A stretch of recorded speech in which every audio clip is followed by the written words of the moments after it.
Prions. Oui, Père, nous t'implorons ce matin de nous donner effectivement ton Esprit Saint, nous remplir pour que nous puissions te rendre gloire, te louer, t'adorer avec foi et vérité. Oui, Père, nous te demandons de nous donner ton Esprit Saint ce matin pour qu'il nous apprenne à témoigner avec joie et assurance tes bienfaits et ta parole de vie pour ceux et celles qui ne te connaissent pas ou qui ont soif de toi, dans notre famille, autour de nous et dans notre rencontre au quotidien. Oui, Père, donne-nous ton Esprit Saint pour qu'il nous façonne à ton image, qu'il soit notre conseiller, notre guide, tout au long du chemin que nous faisons ensemble avec toi, et qu'il entretienne la flamme de foi que tu as semée en nous. Merci, Père, pour ta grâce et tes bienfaits, et nous continuons à remettre entre tes mains tout ce qui nous est cher. Père, nous te remettons également ce culte entre tes mains pour que c'est toi qui guides chacun des officiants et chacun de nous ici présents pour entendre ta parole et le message que tu as pour chacun. Pour cela, Père, nous te demandons, au nom de ton Fils, Jésus-Christ, notre Sauveur et Seigneur. Amen. Amen. Je vous invite à prendre place et nous accueillons ceux et celles aussi qui viennent nous rejoindre pendant le culte de ce matin. Et bonjour et bienvenue à chacun dans la maison de Dieu notre Père en Jésus-Christ. Que la grâce de Dieu, que la grâce de notre Seigneur Jésus-Christ, l'amour de Dieu, le Père et la communion du Saint-Esprit soient avec vous. Et encore une fois, bienvenue aux enfants également.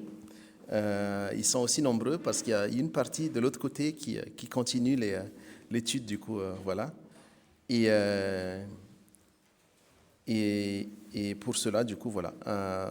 Pour la suite du culte, je vous propose de continuer avec la lecture de ces quelques versets que j'ai choisis ce matin de Psaume de David, Psaume 8, 1 à 10. Donc, je vais vous lire quelques versets de Psaume 8, 1 à 10, qui dit « Éternel notre Seigneur, que ton nom est magnifique sur toute la terre. Ta majesté domine le ciel, et par la bouche des enfants et des nourrissons, tu as fondé ta gloire pour confondre tes adversaires, pour réduire au silence l'ennemi, l'homme avide de vengeance. Quand je contemple le ciel, œuvre de tes mains, la lune et les étoiles que tu y as placées, je dis, qu'est-ce que l'homme pour que tu te souviennes de lui, et le Fils de l'homme pour que tu prennes soin de lui? Tu l'as fait de peu inférieur à Dieu, et tu l'as couronné de gloire et d'honneur. Tu lui as donné la domination sur ce que tes mains ont fait. Tu as tout mis sous ses pieds, les brebis comme les bœufs, et même les animaux sauvages, les oiseaux du ciel et les poissons de la mer, tous ceux qui parcourent les sentiers des mers. Éternel, notre Seigneur, que ton nom est magnifique sur toute la terre. » Ainsi, après avoir entendu ces paroles révélatrices de la grandeur de Dieu, mais également son amour profond pour nous, je vous invite à vous lever pour confirmer ensemble notre foi en celui qui s'est révélé par sa parole, qui a prouvé à maintes reprises son amour et sa fidélité pour nous. Et pour ce matin, je ne sais pas si le groupe de louanges est prêt, on a un chant, c'est le chant du mois, pour aussi confesser notre foi. Oui, je crois.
invite à prendre place.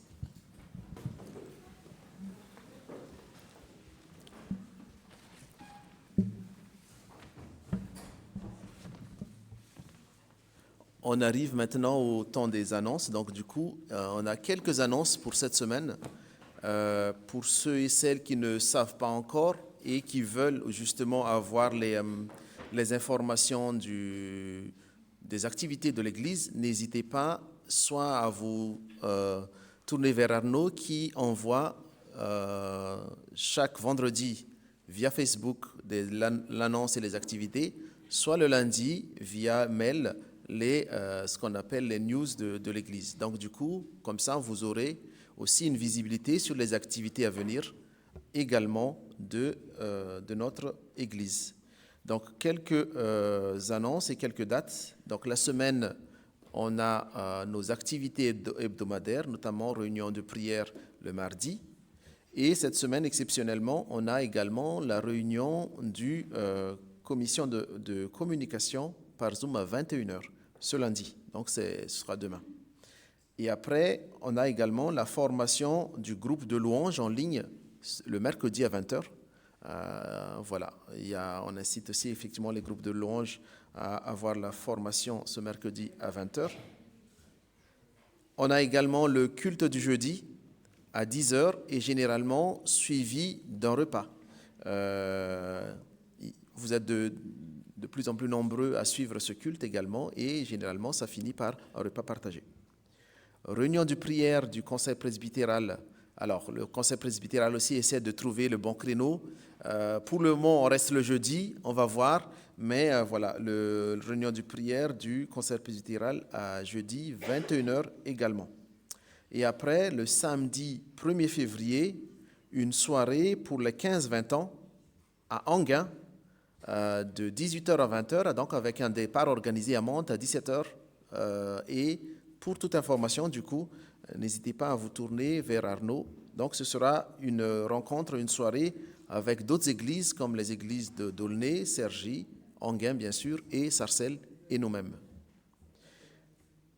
Le samedi, du coup, là, je m'avance un peu plus dans le temps. Le samedi 8 février, on a la collecte alimentaire qui est généralement organisée avec d'autres églises catholiques, avec aussi les musulmans, donc dans plusieurs points de vente autour de Mantes. Et pour cela, du coup, on a besoin des bénévoles qui représentent notre église aussi pour œuvrer pour cette collecte alimentaire autour de Carrefour de Mantes-la-Ville, du coup. On cherche aussi des responsables, mais également des bénévoles. Donc, pour cela, n'hésitez pas à vous manifester si vous voulez passer 1 heure, 2 heures à côté d'autres personnes pour effectivement cette journée de collecte alimentaire le 8 février. Et tout à l'heure, dans les annonces, vous avez dû défiler le camp des ados, donc qui se déroule pendant les vacances scolaires de 17 au 20 février, le camp des collégiens dans le pays des Co. Je pense qu'on a eu une slide tout à l'heure qui résume le camp. L'inscription est ouverte et donc c'est dans le but d'accueillir le maximum de nos jeunes, de nos ados, pour ce camp qui se déroulera en Normandie du 17 au 20 février. Et aussi, là maintenant, ça fait une deuxième dimanche qu'on réalise un sondage. Ce matin, vous aurez dû remarquer, vous avez des feuillets sur vos chaises pour effectivement réaliser des sondages pour savoir sur l'installation d'un deuxième culte. C'est vrai que sur la fin de l'année dernière, notre église était pas mal plein les dimanches et du coup, on envisage d'organiser un deuxième culte, mais pour ça, on a besoin de vos retours également. Et donc, sur les feuillets, vous avez des questions. N'hésitez pas à remplir et surtout à donner directement, à ne pas les emmener à la maison parce que sinon on oublie après, à donner directement en fin de culte ou dans les quêtes qui vont passer tout à l'heure. Et comme ça, effectivement, on aura plus d'informations. Pour ceux qui ont déjà rempli, ce n'est pas la peine de remplir une deuxième fois. Voilà.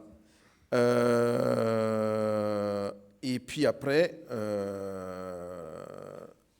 donc une seule réponse suffit pour ce sondage. je crois que c'est tout en termes de notre annonce de ce matin. On passe à l'offrande. Donc là, je regarde les enfants, les grands également, pour faire la quête.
Père, nous te sommes reconnaissants car tu pourvois à chacun de nos besoins et tu nous fais grâce chaque jour.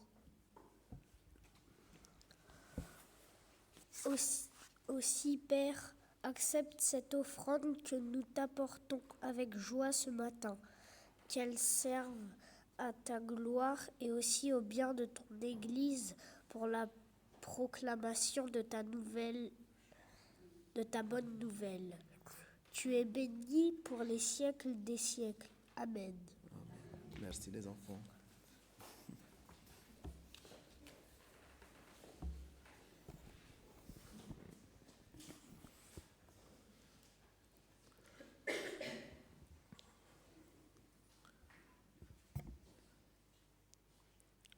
Nous entrons maintenant dans le temps de la volonté de Dieu, de repentance et pardon. Donc pour cela, j'aimerais vous lire ces quelques versets de Matthieu, Matthieu 11, 27 à 30, dans lesquels, Matthieu 11, 27 à 30, dans lesquels Jésus dit « Mon Père m'a tout donné, et personne ne connaît le Fils, si ce n'est le Père. Personne non plus ne connaît le Père, si ce n'est le Fils, et celui à qui le Fils veut le révéler. Et Jésus dit encore, « Venez à moi, vous tous qui êtes fatigués et courbés sous un fardeau, et je vous donnerai du repos. » Jésus dit, « Venez à toi, vous tous qui êtes fatigués et courbés sous un fardeau, et je vous donnerai du repos. Acceptez mes exigences et laissez-vous instruire par moi, car je suis doux et humble de cœur, et vous trouverez le repos pour votre âme. En effet, mes exigences sont bonnes et mon fardeau léger. » En effet, du coup, face à ces paroles, Jésus-Christ nous invite à venir vers lui, à déposer nos soucis, nos péchés, les poids qui pèsent dans notre vie et qui nous séparent de Dieu. Accordons-nous donc un moment d'introspection, de prière également. Prions.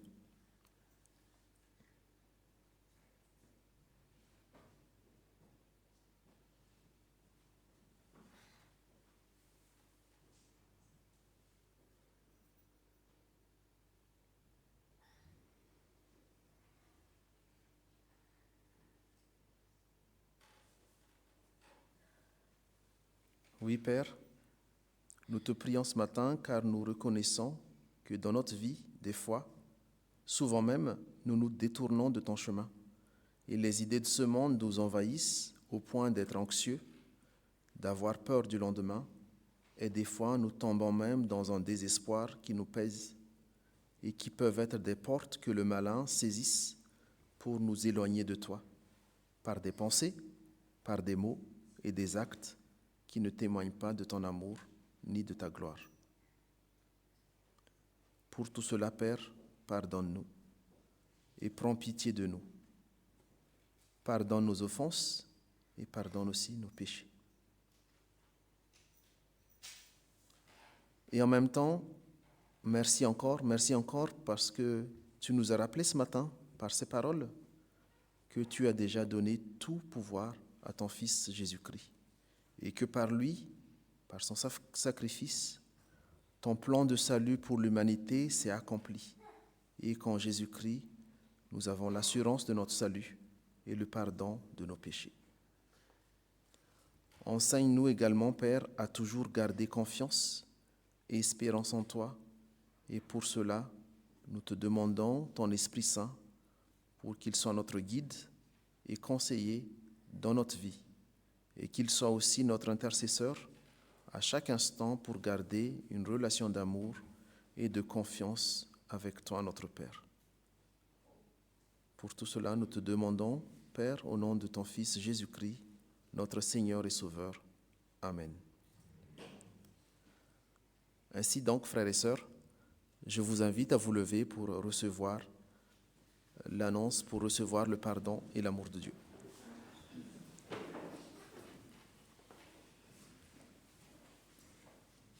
En effet, chers frères et sœurs, si nous reconnaissons nos péchés, Dieu qui est juste et digne de confiance nous pardonnera nos péchés et nous purifiera de toute injustice. Dieu a posé sur chacun et sur chacune un regard d'amour, un regard de Père. Il accueille notre repentance. Il nous invite à vivre avec lui tous les jours son pardon et son amour. Amen. Ainsi donc, nous allons chanter les 2 chants suivants pour témoigner notre adoration, pour aussi élever le voix aussi à Dieu également, en louange.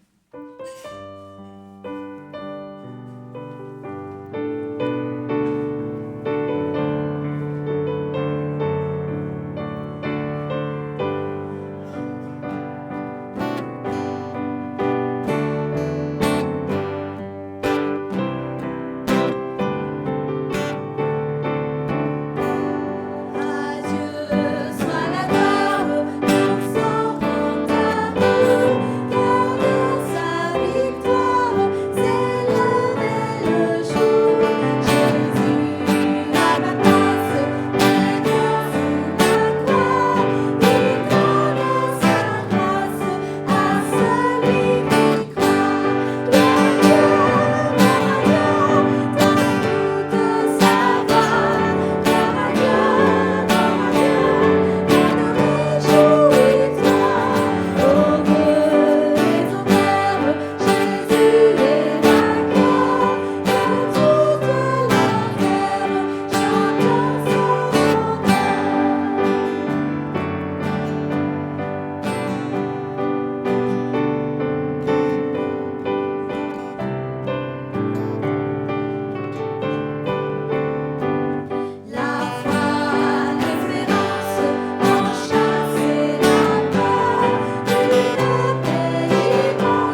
Je vous invite à vous asseoir. Donc, ça tombe bien parce qu'en fait, ce chant, c'est une belle transition pour le moment qu'on accorde aujourd'hui, c'est l'action de grâce. Effectivement, voilà, on ne cesse de témoigner, de dire à d'autres aussi la bonté, l'amour de Dieu. Donc, du coup, maintenant, c'est à vous de témoigner de ce que Dieu a fait dans votre vie, petit, grand, voilà, pour témoigner, pour fortifier aussi, pour témoigner aussi de sa bonté. Donc, il y a Nicole qui a levé la main. Alors, c'est Lamina qui va faire passer le micro, donc n'hésitez pas à témoigner aussi, voilà, de l'action de Dieu dans votre vie. Oui, bonjour à vous tous, frères et sœurs. Un sujet de prière, un sujet de remerciement au Seigneur déjà pour aujourd'hui, que nous avons pu venir au culte, parce que cette semaine, la maison est en chamboule-tout, ils nous ont changé toutes les fenêtres, tout est dérangé avec tous les cartons, on ne trouvait plus rien ce matin pour nos affaires. Merci Seigneur qu'on a pu venir ici, au culte. Deuxièmement, aujourd'hui, c'est notre anniversaire de mariage. Nous avons 45 ans de mariage.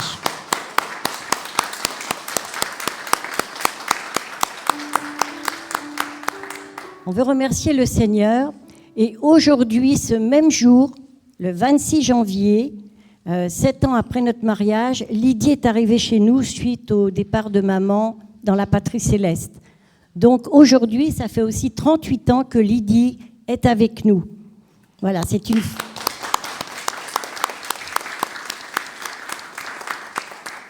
Voilà, je remercie le Seigneur pour ma petite sœur merveilleuse et pour mon petit mari, et qui nous a tenus dans les tempêtes, les orages ou les déserts brûlants. Il nous a tenus tous les trois, main dans la main, pour marcher sur son chemin. Alors moi, je vais rajouter une petite chose. 8 ans avant, le Seigneur m'avait dit que ce serait Nicole, mon épouse. Et quand je suis arrivé pour dire bonjour dans sa famille, eh bien, le Seigneur lui a dit que c'est moi qui serais son mari. Et quelques mois après, on se mariait. Amen. Merci pour ces beaux témoignages. Voilà.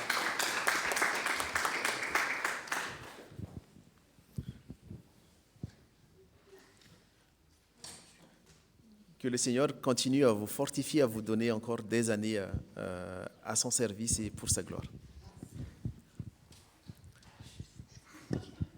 Alors c'est Nicolas maintenant. Je voudrais aussi souligner qu'aujourd'hui, c'est l'anniversaire de ma femme, Vanessa.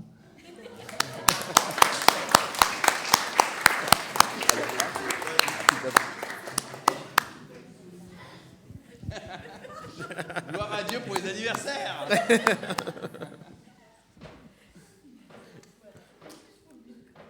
Est-ce qu'il y a d'autres aussi qui veulent témoigner? Alors, du coup, Vanessa. Bon, du coup, je suis obligée de parler maintenant que Nicolas a parlé.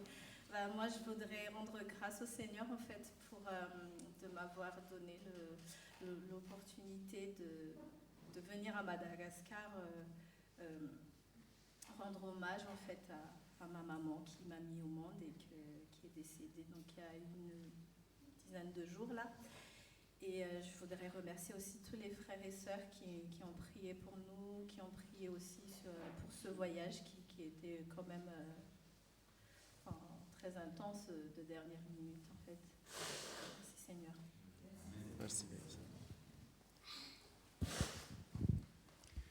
Moi, je me permets juste pour rendre grâce. Hier, on avait une formation pour les catéchètes.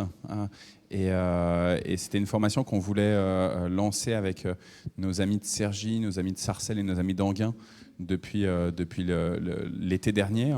Et on n'avait pas réussi jusqu'à présent à nous rendre sur place tous ensemble. C'était compliqué de trouver une date, les pasteurs qui ne sont pas trop disponibles. Et puis donc hier, on y était. Je regarde, j'essaye de voir où est Tilane. Elle est là, Tilane. Et donc, j'y suis allé. Alors, de chez nous, il y avait juste Tilane qui était avec moi.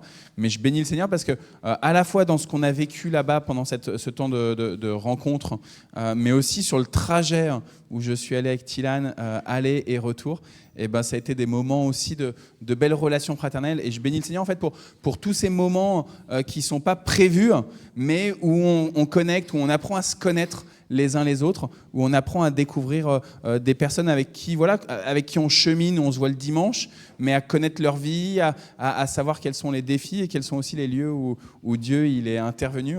Et ça fait du bien en fait. Donc voilà, je bénis le Seigneur pour toutes ces relations amicales et fraternelles. Tiens, Lamina, je te rends le micro. Merci beaucoup pour vos témoignages. Je ne sais pas s'il y en a d'autres. On réserve les actions de grâce pour le dimanche prochain, du coup. Et là, j'invite du coup Annie pour la... Alors, oui, donc il y a Isabelle qui me fait un grand signe. Donc les enfants, du coup, peuvent effectivement venir avec Isabelle, pour ceux et celles qui souhaitent, pour continuer d'autres activités de l'autre côté.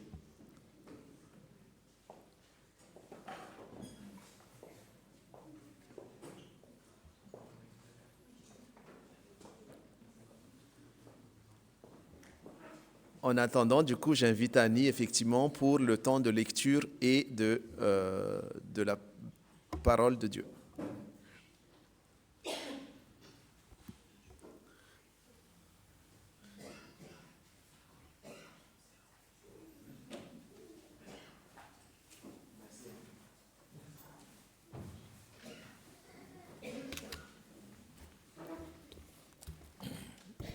Prions avant de commencer. Seigneur, notre Dieu, Père Tout-Puissant, Esprit de vérité, symbole d'amour, envers qui nos yeux doivent se tourner, mène notre réflexion, mène nos esprits, mène nos cœurs ce matin pour encore plus te voir et avoir une expérience davantage dans notre vie avec toi.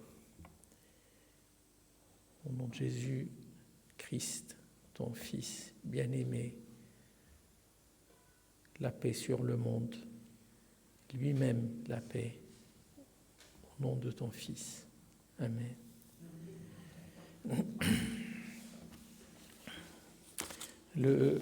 Le thème des prédications en ce moment s'appelle « Dire Christ ». Dire Christ. Et je trouve ça un thème au-dessus de tout, parce que dire Christ nous rappelle ce qu'on est, nous rappelle en tout cas ce qu'on devrait être. Dire Christ. Et que veut dire Christ?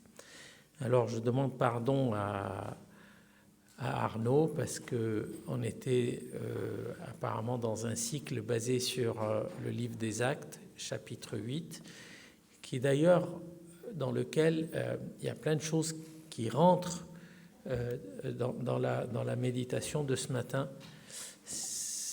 Très rapidement, le chapitre 8, Steve a parlé de la deuxième partie de ce chapitre. Et en fait, la première partie, elle parle de la pré-persécution. Une fois Étienne a été tué, il y a eu une énorme persécution sur l'Église, et l'Église a été dispersée dans divers endroits, et dans chaque endroit où l'Église a été dispersée, les disciples du Christ ont continué à proclamer la parole. Et dans ce même endroit, il y avait les disciples Pierre, Paul n'était pas encore là, mais en tout cas Pierre, et Philippe, et il y avait un espèce de magicien comme ça, un gars spécialiste je ne sais pas moi à l'époque ce que c'était un magicien, parce que c'était des espèces de cartes qu'il jouait avec, ou les gens qui changent d'habit, etc., peu importe. En tout cas, c'est un gars qui s'appelait Simon, et ce Simon a voulu acheter le don de l'esprit, l'acheter avec de l'argent, et il a été rejeté. Gardons ça en mémoire, et on va lire le support de notre méditation ce matin, qui se trouve dans Jean, dans le livre de Jean, dans l'évangile de Jean, le chapitre 6, et tu projettes. Et du coup, à partir du verset 66. Dès ce moment, plusieurs de ses disciples se retirèrent, et ils n'allèrent plus avec lui. Jésus dit dit aux 12, ceux qui sont les plus proches, « Et vous, ne voulez pas, vous aussi, vous en aller ?» Simon-Pierre lui répondit, « Seigneur, à qui irons-nous ? Tu as les paroles de la vie éternelle. Et nous avons cru, et nous avons connu que tu es le Christ, le Saint de Dieu. » Jésus lui répondit, « N'est-ce pas moi qui vous ai choisi, vous les 12, et l'un de vous est un démon ?» Il parlait de Judas Iscariote, fils de Simon, car c'était lui qui devait le livrer, lui, l'un des 12.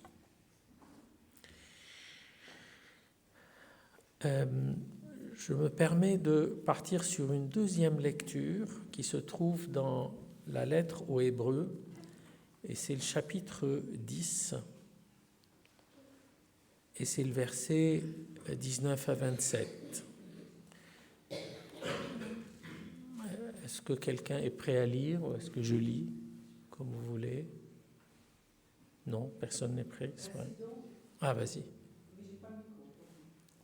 Ainsi donc, frères, nous avons, au moyen du sang de Jésus, une libre entrée dans le sanctuaire, par la route nouvelle et vivante qu'il a inaugurée pour nous au travers du voile, c'est-à-dire de sa chair. Et nous avons un souverain sacrificateur, établi sur la maison de Dieu. Approchons-nous donc avec un cœur sincère, dans la plénitude de la foi, les cœurs purifiés d'une mauvaise conscience et le corps lavé d'une eau pure. Retenons fermement la profession de notre espérance, car celui qui a fait la promesse est fidèle.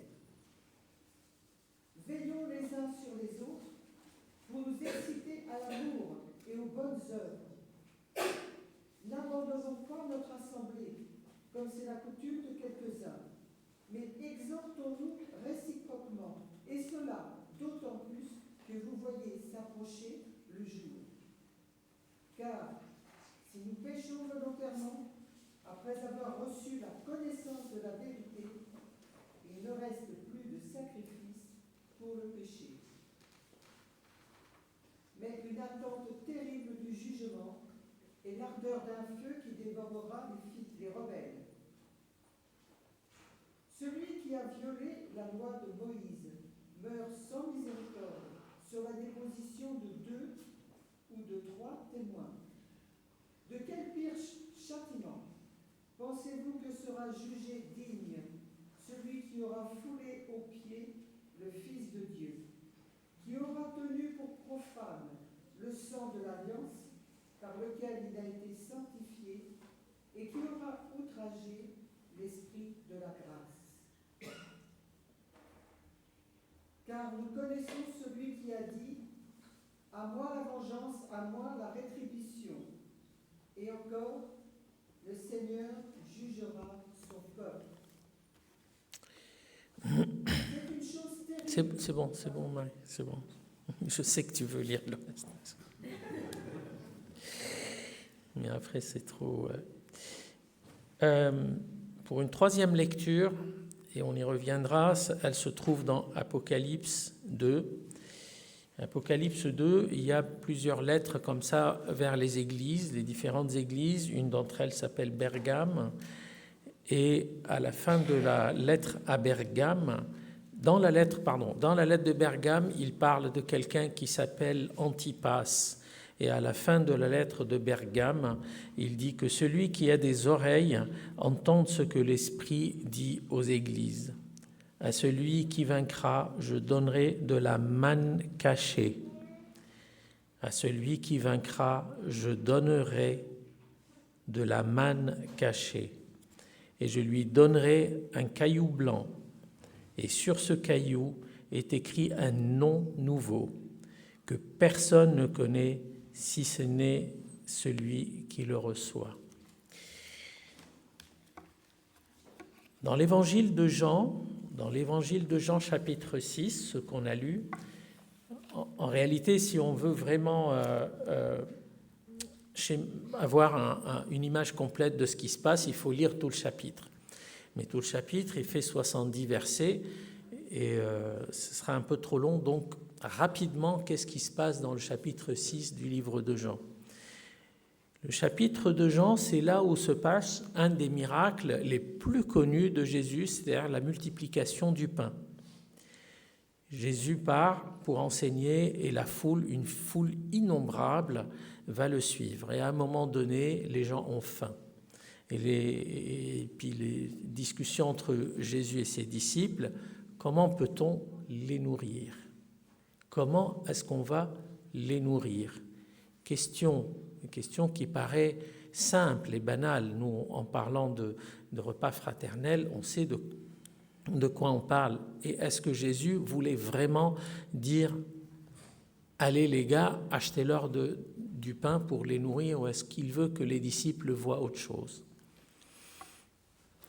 Comment va-t-on nourrir cette foule innombrable ? Et la réponse des disciples dit, mais on n'a que 5 bouts de pain et 2 poissons, c'est-à-dire nous autres, nos ressources sont tellement limitées, à vue d'œil et à vue humaine, on ne peut absolument pas donner à manger, ou alors il faut 200 dinars, je ne sais pas ce que ça représente aujourd'hui en euros, mais il fallait une somme énorme qu'on ne détient pas. On n'a pas les moyens de nourrir cette foule. Est-ce que Jésus voulait dire ça ? En réalité, ce qui se passe, c'est que en rétrogradant et en regardant dans le livre de l'Exode, qu'est-ce qui s'est passé plusieurs siècles plus tôt ? C'était quasiment la même image. C'est quoi cette image ? C'est un peuple qui sort d'un pays et qui va dans un autre endroit, mais en partant vers l'autre endroit, il va se trouver dans un désert. Un désert qui s'appelle le Sinaï, qui existe toujours. Dans ce désert, il n'y a pas de quoi boire ni manger. Ce peuple va se rébeller et va dire à Moïse qui les a sortis, « Donne-nous à manger, on a faim. » Et ensuite, ils vont recevoir quelque chose. C'est une espèce de produit, ils l'ont trouvé, ils l'ont ramassé, et ce produit-là, ils vont l'appeler la manne, qu'on a retrouvé dans l'Apocalypse, mais on y reviendra. Donc, ils vont trouver quelque chose, ils vont la ramasser pour la manger, et ils vont l'appeler la manne. Et la manne, le mot la manne veut dire « qui est-il » ? Qui est-il ? Manhu, en fait, c'est une appellation le mot original, c'est manhu, c'est-à-dire qui est-il ? Il se demande, non pas d'où ça vient, mais qui est-il ? Pas qu'est-ce que c'est, mais qui est-il ? Donc en fait, ils vont recevoir le qui est-il ? Ce même schéma va se reproduire plusieurs siècles plus tard dans Jean 6 et le même peuple, la même communauté, bien sûr pas exactement la même puisque des siècles les séparent, mais dans la même configuration, et Jésus va donner de quoi manger et ils vont manger, ils vont être rassasiés. Jusque-là, jusqu'à ce jour, ce peuple-là était persuadé qu'ils étaient les seuls à avoir pu bénéficier de cette manne, de cette manhou, de ce qui est-il. Et c'est resté un énigme pendant des siècles et des siècles. Et dans Jean 6, si on s'amuse à lire le début du chapitre, Jésus va leur expliquer « Je suis le pain ». Encore une fois, Jésus utilise le « je suis ». Et le « je suis » de Jésus n'est pas anodin. Le « je suis », c'est la même appellation que Dieu a donnée à Moïse quand Moïse a vu le buisson ardent et il lui a dit « Je suis qui je suis ». Il utilise la même appellation « Aryeh Anaho », c'est-à-dire « je suis le divin ». C'est pas que je suis du pain à manger, mais les gars, je suis en train de vous donner une autre dimension de ce que c'est la nourriture, de ce que c'est le pain. Donc il explique à ces gens-là, je suis le pain, le vrai. Et il rapplique en disant, celui qui mange de mon pain, c'est-à-dire mon corps, et là c'est le dilemme, c'est les logarithmes dans la tête des gens, ils ne comprennent plus rien. De quoi il parle, pour qui il se prend, et après avoir mangé, il leur dit, moi je vous donne le pain qui ne périt pas, à la suite duquel vous n'aurez plus jamais faim. Qu'est-ce qu'ils lui répondent? Si vous lisez un petit peu plus dans le chapitre 6, ils vont lui dire, mais quel miracle, quelle démonstration peux-tu nous faire pour qu'on croie en toi? Alors qu'il vient de les nourrir d'un rien. Mais c'était trop difficile. Jésus se dévoile. Je suis donc le pain, le vrai pain. C'est moi que Dieu a donné à vos ancêtres pour qu'ils ne périssent pas dans le désert.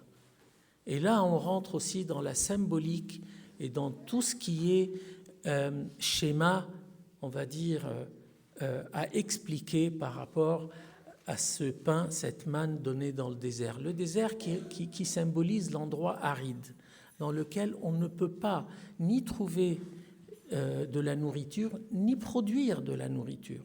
Le désert, c'est un endroit dans lequel il faut absolument de la providence pour pouvoir survivre. Seul, on ne peut jamais survivre dans un désert, en tout cas, pas plus de quelques jours. Et si Dieu a décidé que le peuple passe dans le désert, c'est bien pour leur faire comprendre que dans la mort, je suis capable de donner la vie. Autour de vous, c'est la mort, mais moi, je suis l'origine de la vie et je vous donne la manne, le manhou que vous n'arrivez pas à comprendre, que je vous expliquerai quelques centaines d'années plus tard ou plusieurs siècles plus tard. Cette manne que le peuple trouvait, il n'avait pas le droit de la garder. Pourquoi il n'avait pas le droit de la garder pour le lendemain? Ça aurait été plus logique. Je vous donne la manne et vous en conservez. Sauf que garder pour le lendemain, ça veut dire qu'il y a un manque de confiance. On ne sait pas trop si Dieu va tenir sa parole pour le lendemain ou pas. Si vous en gardez pour emmagasiner, cette manne va pourrir et elle a pourri. Je vous donne tous les jours, et c'est ce qu'on répète tous les dimanches, donne-nous notre pain de ce jour. Outre le fait de demander notre bien matériel, ce dont on a besoin, mais donne-nous de quoi vivre spirituellement, nourris-nous selon notre besoin. Aujourd'hui, j'ai besoin de temps, demain, j'ai besoin de temps, mais tu sais de quoi j'ai besoin et tu vas pourvoir spirituellement dans le désert qui m'entoure.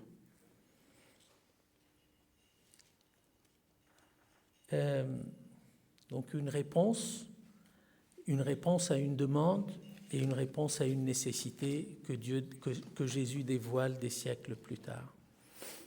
Et la foule était là, la foule était grande, la foule suivait Jésus. Et même quand ils ne le trouvaient pas, ils sont partis dans des barques pour aller à Capernaum pour essayer de le trouver. Jésus leur a reproché, vous me suivez parce que vous avez mangé du pain et du poisson, vous êtes rempli le ventre, alors c'est pas pour moi que vous venez en fait.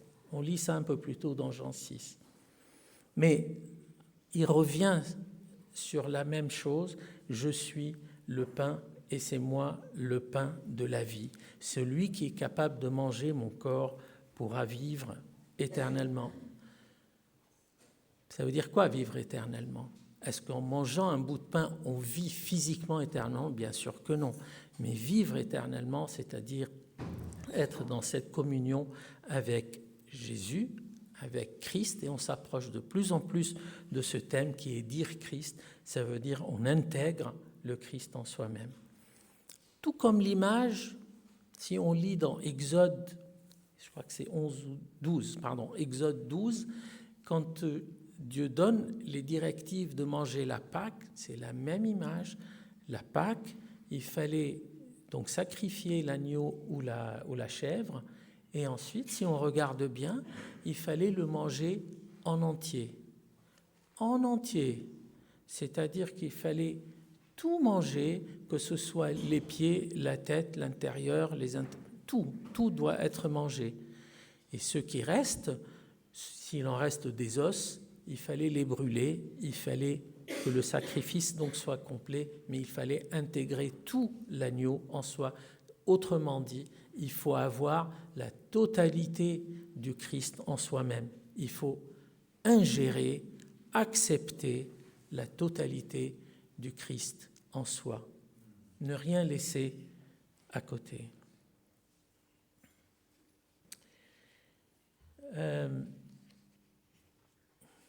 Lorsque Jésus a donné ordre de nourrir les gens, il n'y avait que 5 bouts de pain et 2 poissons. Les disciples ont commencé à donner à manger et les gens se sont rassasiés. Ils se sont tournés vers ce besoin naturel qui est de manger et ils ont mangé. Et ils se sont rassasiés et il en restait.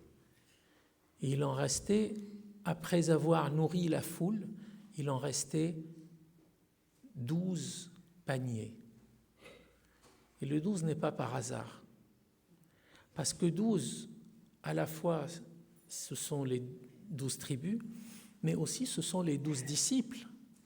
L'air de dire qu'après avoir, de ma part, donné à manger à la population, il vous en reste dans les mains de quoi vous nourrir et de transmettre à d'autres gratuitement. Je ne vous donne pas uniquement pour faire un miracle magnifique, je vous donne pour que vous compreniez que ma source est inépuisable, aussi bien pour ceux qui sont devant vous, mais aussi pour vous, pour plus tard, ou pour les différentes parties, on va dire, de la communauté. Et tandis que Jésus se révèle ainsi, qu'est-ce qui se passe ? Malheureusement, on lit par la suite, à partir du verset 60, les gens commencent à se poser des questions et les gens commencent à faire demi-tour. Et qu'est-ce qu'il dit dans Jean 6 ? Il dit que plusieurs de ses disciples, non pas les 12, mais de ceux qui le suivaient, plusieurs ont trouvé que ce qu'il dit était incompréhensible.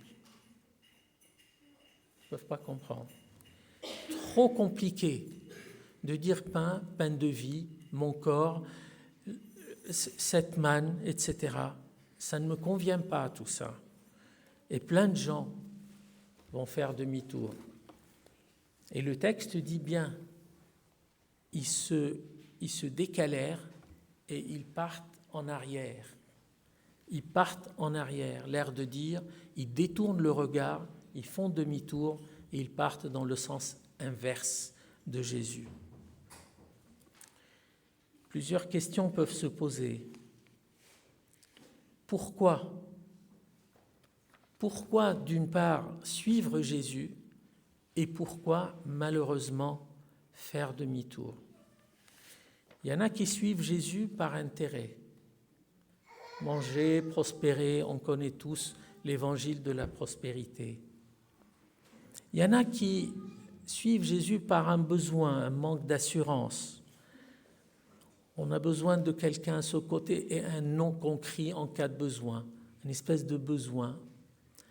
Jésus vient à mon aide. Pourquoi pas? Il y en a qui recherchent un idéal. Je veux chercher quelque chose d'extraordinaire, de surnaturel. Très bien. Mais il y a aussi qui suivent Jésus par amour et conviction. Conviction que c'est le seul chemin. En suivant ce qu'il a dit de lui-même, je suis le chemin. Par amour, parce qu'ils sont envahis par un élan mené par l'Esprit pour aimer ce personnage à qui personne ne ressemble, l'un ou l'autre. Mais il y en a qui suivent. Malheureusement, ceux qui suivent par intérêt vont être confrontés à certaines dures réalités de la vie et parfois pourront plus suivre, ils vont faire demi-tour. Celui qui suit par besoin, ça veut dire je crois quand ça m'arrange.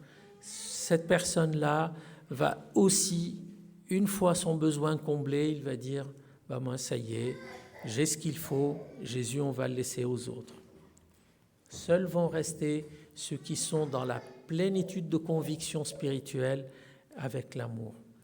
Et viendra alors les questions auxquelles des réponses sont nombreuses. Pourquoi avoir tourné le regard? Pourquoi il y en a qui ont fait demi-tour et partis dans l'autre sens? C'est décrit qu'ils ont trouvé que son enseignement était trop compliqué, trop lourd. Je n'ai pas envie d'aller rentrer dans tout ce qui est symbolique et compliqué. Moi, je veux quelque chose de simple. Je vais du fais ci, fais ça, fais pas ci, fais pas ça. Voilà quelque chose de visible, physique, palpable. Voici le lieu sacré. Ce lieu sacré, c'est sur ça qu'il faut s'attacher. Voici le texte qu'il faut toucher par la main, etc. Je ne veux pas me fatiguer, je ne veux pas avancer dans une maturité spirituelle avec la... On appelle ça l'abstrait, parfois. Moi, je veux du concret. Et celui qui cherche ça va trouver l'enseignement de Jésus un peu trop lourd et un peu trop compliqué. Il y en a qui veulent le retour vers les origines. Oui, j'aime bien le personnage de Jésus, mais derrière, il y a une origine qui est magnifique. Je veux aussi rester ancré avec les origines de lois, avec les origines de textes sacrés, de lieux sacrés, ainsi de suite. Ça s'appelle attraper le bâton par le milieu. Après, il y a quelque chose qui est le doute. Plein de gens autour de Jésus, alors qu'ils ont mangé avec lui, ont douté. Ils lui ont dit, mais quel miracle tu peux nous donner? On veut une preuve, le doute. Il ne faut pas diaboliser le doute, sauf que mettre le doute au-dessus de toute conviction n'est peut-être pas la bonne chose à faire. Il y en a qui disent « je doute, alors j'existe. Je doute, alors je suis. » Quand on doute, et quand on met le doute principe de vie, on ne va pas pouvoir avancer.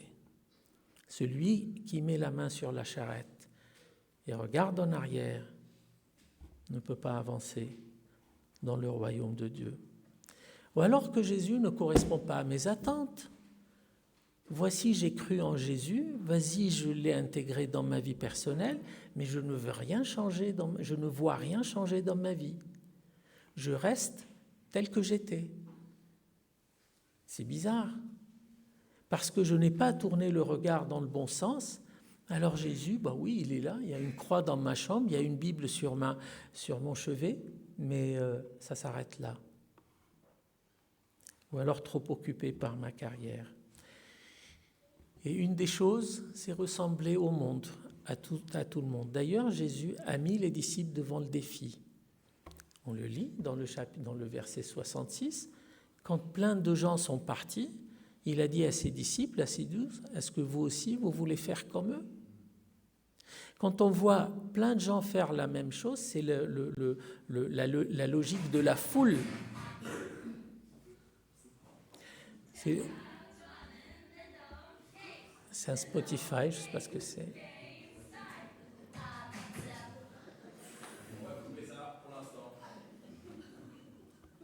Je ne sais pas si c'était voulu. C'est pour me dire que j'ai... Rapidement, c'est faire comme tout le monde. Si tout le monde fait ça, ça veut dire qu'ils ont quelque part raison. Alors je vais faire comme les autres. Et c'est ce que Jésus a posé comme question à ses disciples. Peut-être que vous aussi, vous voulez faire comme les autres et faire demi-tour. Et c'est là où on retrouve la réponse de Pierre. Pierre qui symbolise la réponse menée par l'Esprit. Qu'est-ce qu'il dit, Pierre ? Comment ? Avant de dire « tu as la parole de vie », qu'est-ce qu'il dit, Pierre ? Comment ? Avant de dire ça. Comment ? Avant de dire ça, le premier mot que va prononcer Pierre, Seigneur. Seigneur. La reconnaissance de Jésus-Christ en tant que Seigneur. Il ne dit pas maître, il ne dit pas mon ami, il ne dit pas notre disciple bien-aimé. Seigneur. Reconnu. Il l'a reconnu en tant que Seigneur. Et par la suite, il répète ou il révèle ce que Jésus va leur dire, va leur enseigner en Jean 14. Vers qui irons-nous ? Quel chemin veux-tu comprenne ? Tu es le chemin. Quel chemin veux-tu comprendre ? Il n'y a pas d'autre chemin. Mais avant de dire ça, il reconnaît que Jésus-Christ est Seigneur. En reconnaissant Jésus-Christ Seigneur, il devient le centre de son existence et de sa foi. Ensuite, il lui dit, vers qui irons-nous ? Parlant du chemin, en dévoilant ce que Jésus va leur dire plus tard, je suis le chemin. Vers qui irons-nous ? Parole de vie est chez toi. Il révèle ensuite l'autre particularité de Jésus, la parole, le Verbe. On lit au début des évangiles, au commencement fut la parole. Au commencement était le logos. Au commencement était la prononciation, l'émanation d'une parole de la bouche de Dieu. Et c'était lui, ce Christ. Et Pierre va reconnaître ça. On va comprendre très très rapidement après que ce n'est pas Pierre en tant que Pierre qui va décrire ça. C'est Pierre guidé par l'Esprit. Parce que Pierre, par l'instinct, qu'est-ce qu'il a fait ? Il a nié. Pierre, par l'instinct, qu'est-ce qu'il a fait ? Il a sorti une arme. Même les disciples, par l'instinct humain, qu'est-ce qu'ils ont fait ? Ils ont carapaté tous, d'une part, et à un moment donné, ils ont demandé à Jésus, mais est-ce que tu veux qu'on te demande pour que des armées célestes viennent massacrer ces gars-là qui viennent te nuire, etc. C'est pas l'instinct. C'est le Pierre guidé par l'Esprit. Si bien que ça nous renvoie vers ce que Jésus disait à la foule. Nul ne peut venir vers moi s'il n'est pas guidé par l'Esprit. Je termine par ces deux versets qu'on a lus au début, qui se trouvent dans le livre de l'Apocalypse. Dans le livre de l'Apocalypse et dans la lettre à Bergame, on ne va bien sûr pas parcourir toute la lettre de Bergame, mais la lettre de Bergame est écrite rapidement à une église, décrite étant dans un endroit où se trouve le siège de Satan. Imaginons ce que ça peut être. C'est une église dans laquelle se trouve quelqu'un qui s'appelle Antipas, Et Antipas, ça veut dire contre tout le monde, contre tous. Et c'était un martyr. Il dit quoi à la fin de cette lettre? Que celui qui a des oreilles entende ce que l'Esprit dit aux églises. À celui qui a des oreilles, entende ce que l'Esprit dit aux églises. Des oreilles ouvertes à l'Esprit mènent à la découverte du Christ, mènent à la découverte de la vie en Dieu. À celui qui vaincra, ça c'est juste la suite. Oreilles entendent vaincre. À celui qui vaincra, je donnerai la manne cachée. Qu'est-ce que c'est que cette manne cachée? Très rapidement, dans l'arche de l'Alliance, il y avait des éléments couverts par le couvercle de l'arche de l'Alliance, dont la manne qui a été retrouvée dans le désert. Et cette manne cachée, c'est ce qui symbolise la part, prendre part en Christ réellement. Je lui donne la manne cachée. Je lui donne, celui qui entend la voix de l'Esprit aura part réelle en Christ, c'est-à-dire par lui vie éternelle, aura quelque chose que jusque-là était caché, énigmatique, incompréhensible. Mais non, il va réellement avoir part à cette manne, à ce pain de vie. Et à la fin, tout à la fin, il dit, et il aura aussi un caillou blanc sur lequel un nom nouveau est donné et lui seul pourra le lire. La pierre blanche sur laquelle est écrit un nom, c'est la pierre qu'on donnait aux vainqueurs dans les Jeux olympiques. On leur donnait une petite pierre sur laquelle se trouvait leur nom. Donc il symbolise aussi l'élévation à la suite d'avoir écouté la voix de l'Esprit. Alors aujourd'hui, comme toujours, tout le monde est face à un choix. Chacun est face à une décision et Jésus, à un moment donné, a mis ce choix et cette décision devant les disciples. Qu'est-ce que vous voulez faire? Est-ce que vous voulez faire comme tout le monde? Est-ce que vous voulez faire demi-tour?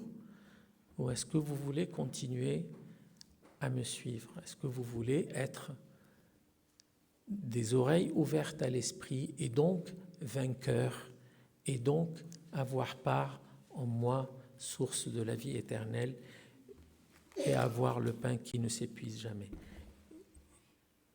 Que Dieu nous donne d'être en permanence des oreilles ouvertes à l'Esprit, que le doute ne nous envahisse pas et que le monde ne nous perturbe pas, même si la totalité de la terre marche dans un sens. Soyons des Antipas. On n'est pas là pour se battre physiquement, on est là plutôt pour le suivre. Mais le suivre veut dire avoir vraiment les oreilles ouvertes. Amen. Excuse-moi d'avoir pris beaucoup de temps.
C'est donc le temps le moment de l'intercession. Donc du coup, c'est aussi le moment où on porte ensemble aussi des sujets qui nous tiennent à cœur, des sujets aussi qui concernent nos familles, nos proches, nos connaissances et aussi nos frères et sœurs chrétiens également dans le monde. Et pour cela, du coup, pour ce temps d'intercession, j'aimerais vous présenter aussi les sujets concernant nos connaissances, les personnes malades, ceux et celles aussi qui sont dans le deuil, également nos frères et sœurs chrétiens qui sont persécutés également dans le monde et ceux qui subissent aussi les conflits. Prions.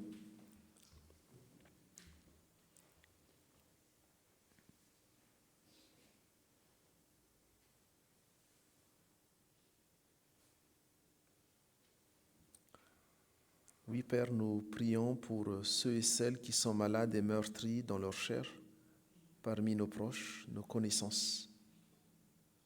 Nous les nommons dans le secret de nos cœurs.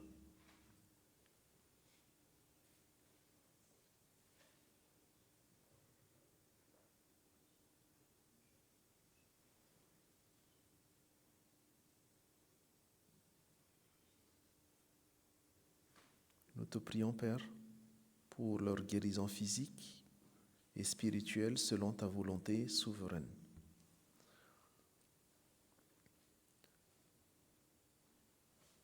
Nous prions aussi pour celles et ceux parmi nous, parmi nos connaissances, nos amis, qui sont dans le deuil et dans la peine. Accompagne nos amis, accompagne nos proches dans ces moments difficiles et de peine pour que chacun garde espérance en toi, Père. Affermis leur foi et fortifie leur famille à aider à traverser cette période difficile de leur vie.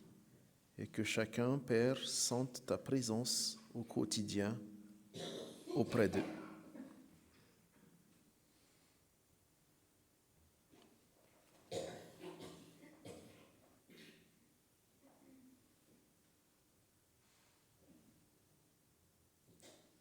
Nous te prions aussi pour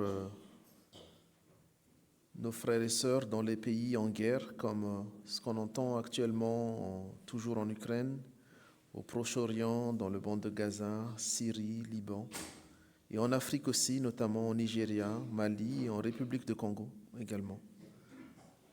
Protège ces familles, Père, et que la folie des dirigeants et de ceux qui sèment la terreur puisse s'arrêter, et que les œuvres du malin ne puissent pas perdurer pour opprimer les familles. Nous prions, Père, pour que ces familles ne soient pas oubliées et que malgré leurs conditions précaires et de guerre, qu'elles ne perdent pas espoir en toi et qu'elles sachent, Père, que tu seras toujours là pour leur protéger, pour leurs besoins et pour subvenir aussi effectivement au moindre de leurs besoins. Surtout pour ceux et celles aussi qui se tournent vers toi et qui mettent leur foi en toi. Et enfin, nous prions aussi pour ton Église, pour ton Église dans laquelle tu nous appelles à être un seul corps. Que ton Église grandisse et tienne ferme à tes enseignements. Qu'elle continue à être le témoin fidèle de ta gloire et de tes actions dans ce monde. Et que ce monde, Père, reconnaisse que tu es souverain et que tu as le pouvoir sur toute situation et toute création. Et ainsi, tous ensemble, nous aimerons terminer cette prière d'intercession par la prière que Jésus-Christ nous a enseignée. Notre Père qui es aux cieux, que ton nom soit sanctifié, que ton règne vienne, que ta volonté soit faite sur la terre comme au ciel. Donne-nous aujourd'hui notre pain de ce jour. Pardonne-nous nos offenses, comme nous pardonnons aussi à ceux qui nous ont offensés. Ne nous laisse pas entrer en tentation, mais délivre-nous du mal, car c'est à toi qu'appartiennent le règne, la puissance et la gloire pour les siècles des siècles. Amen. Amen. Et du coup, nous arrivons donc au terme de ce culte de ce matin. Je vous invite à vous lever pour l'envoi et la bénédiction.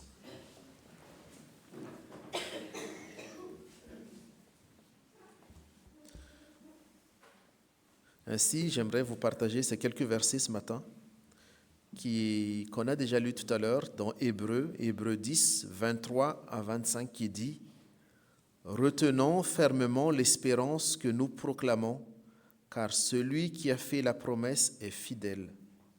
Veillons les uns sur les autres pour nous inciter à l'amour et à de belles œuvres. N'abandonnons pas notre assemblée comme certains en ont l'habitude, mais encourageons-nous mutuellement. Faites cela d'autant plus que vous voyez s'approcher le jour. Poursuivez donc votre route dans le Christ, Jésus le Seigneur. Devenez ses témoins, prophètes de vie. » Recevez donc la bénédiction de Dieu notre Père, que Dieu, de toute grâce, qui vous a appelé à sa gloire éternelle en Jésus-Christ, vous affermisse, vous fortifie, vous rende inébranlable. Il vous bénit, celui qui est Père, Fils et Saint-Esprit. À lui, le règne et la gloire pour les siècles des siècles. Amen. Nous chantons donc notre dernier chant, « Mon ancre et ma voile ».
Bon dimanche à tous.